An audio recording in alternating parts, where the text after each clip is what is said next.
नमस्कार, मैं हूँ डॉक्टर अखिलेश पांडे। पाठशाला नौकरी की इस हमारे यूट्यूब चैनल पर आप सभी का बहुत-बहुत स्वागत है। साथियों, आज हम अपनी इस वीडियो में बात करने वाले हैं डीएसएसबी टीजीटी में अंतिम रूप से कैसे सफलता प्राप्त करें। फाइनल मेरिट में अंतिम रूप से अपना नाम कैसे सुनिश्चित करें कि कैसे अंतिम रूप से आपको इसमें नौकरी मिले।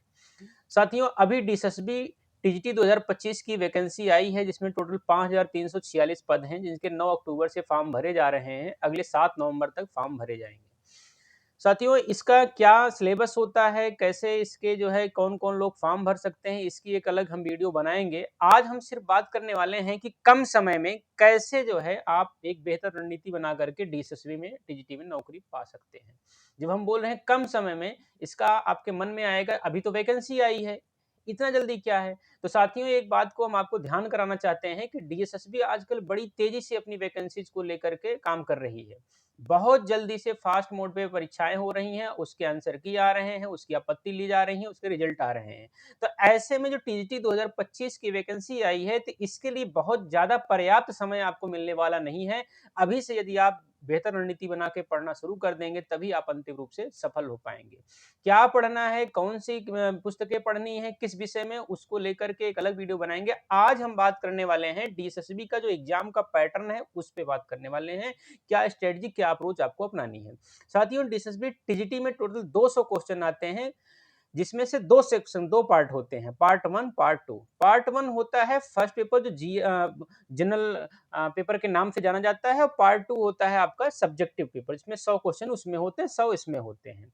जो पार्ट 1 होता है जनरल पेपर के नाम से जाना जाता है, इसमें 20-20 क्वेश्चन के 5 सेक्शन होते हैं। 20 आपकी हिंदी होती है, 20 इंग्लिश होती है, 20 आपकी मैथ होती है, 20 रीजनिंग होती है और 20 जनरल अवेयरनेस होती है। ध्यान रखिए, 20 जनरल अवेयरनेस होती है।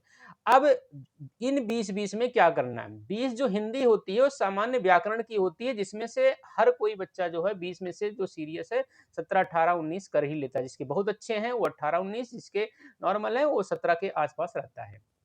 इंग्लिश में पैसेज वगैरह आते हैं, उसमें भी जिसकी इंग्लिश अच्छी है वो तो 16-17 करता है, नहीं तो एवरेज जैसा पेपर होता है उस हिसाब से आप 12 से 15 के बीच में रहते हैं। रीजनिंग कभी-कभी स्टैंडर्ड आ जाती है, मैथ स्टैंडर्ड आ जाता है, इसमें अरिथमेटिक मैथ भी होते हैं, कुछ आपके एडवांस भी होते हैं।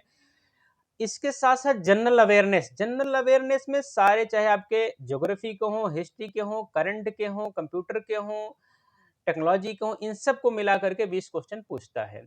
अब ये महत्वपूर्ण 100 हो गए।